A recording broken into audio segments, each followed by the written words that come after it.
There's an election coming up, and I'm going to ask you if you think you could predict how Jesus would vote if he were here.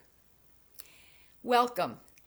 In the fall of 2020, I delivered a sermon in a Presbyterian church in Brockport, New York, that caused some people to ask me for a printed copy of the text to show their spouses and their friends, the ones who don't go to church. And here's the sermon title.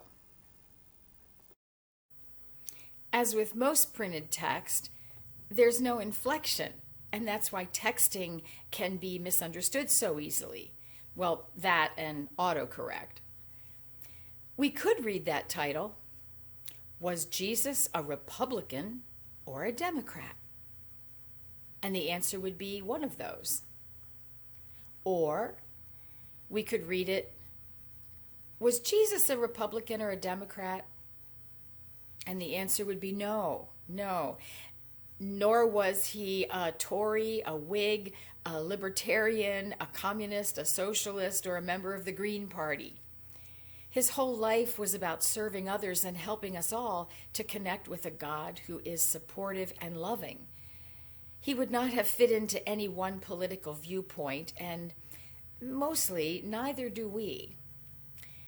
Well, as I said, there's an election coming up, and I want to take my spiritual training to the polls, because despite Jesus not subscribing to a political party, he was political. When he told the people about a kingdom and a government that was in opposition to what they had experienced in their land, he was being very political, at least to the listeners. They were threatened by this man.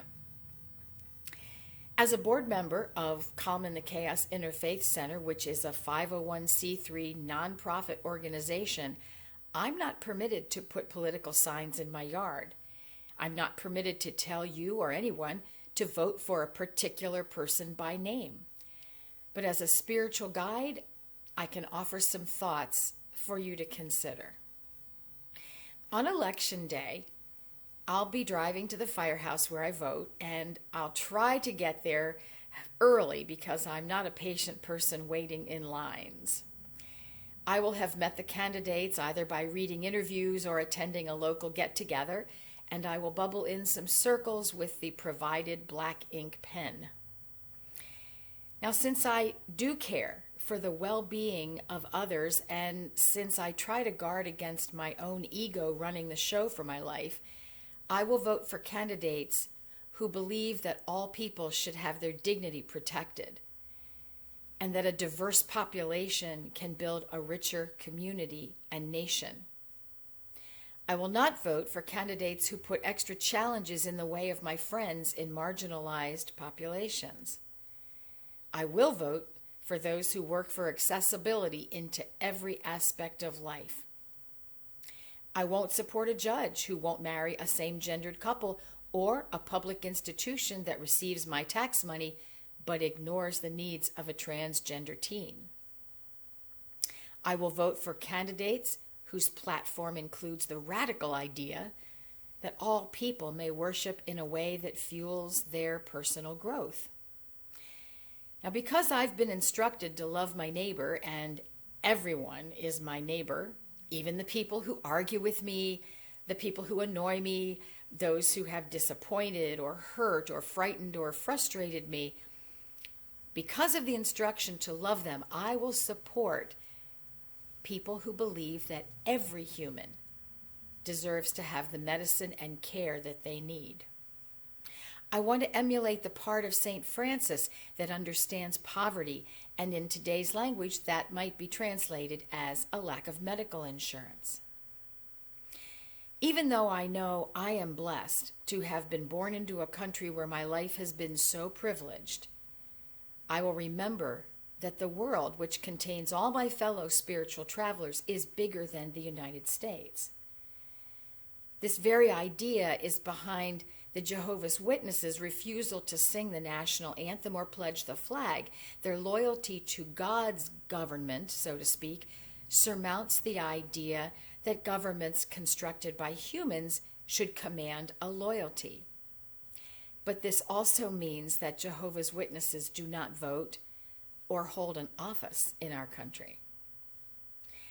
And finally, as a student of Celtic wisdom and spirituality, I will vote for candidates who support sustainable programs for Mother Earth.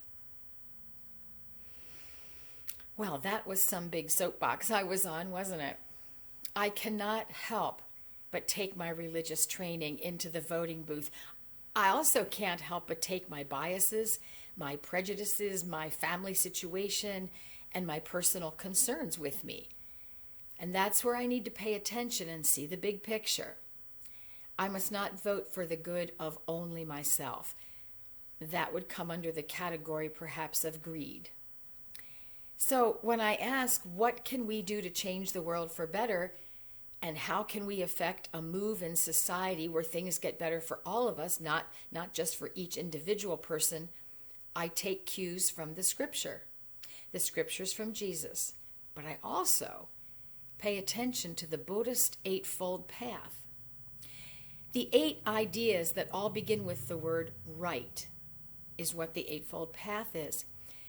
Now, I want to have right intention when I make decisions that will alter our lives.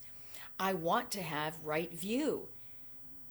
A right view to me means seeing a bigger picture right now of what is best for my community.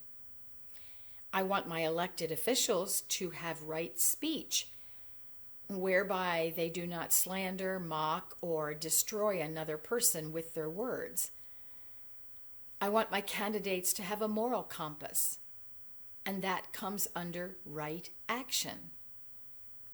And I want all of us to make decisions based on loving one another and loving that which sustains us, the earth.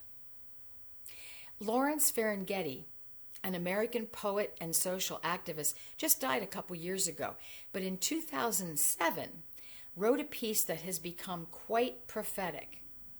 Let me read it to you now. It's called Pity the Nation.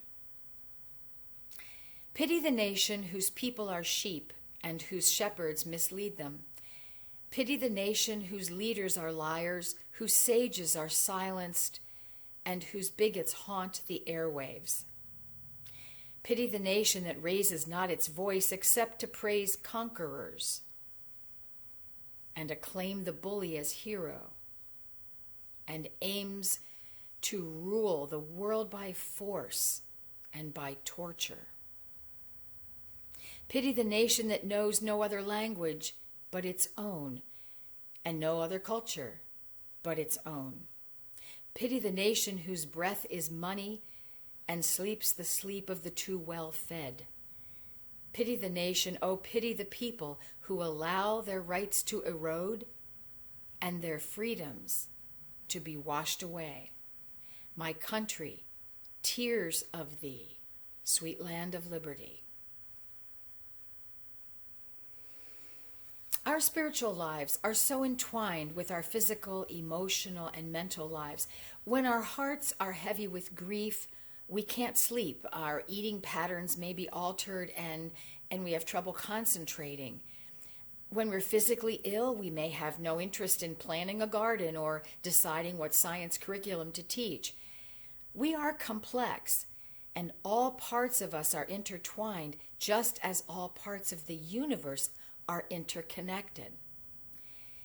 Each part of us needs to be balanced, and each part of the world needs to be balanced in order for all of us to thrive at our best.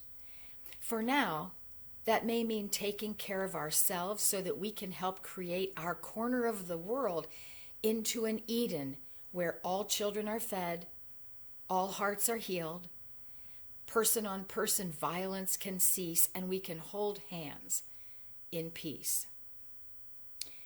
Does this sound utopian and Pollyanna-like? You bet it does.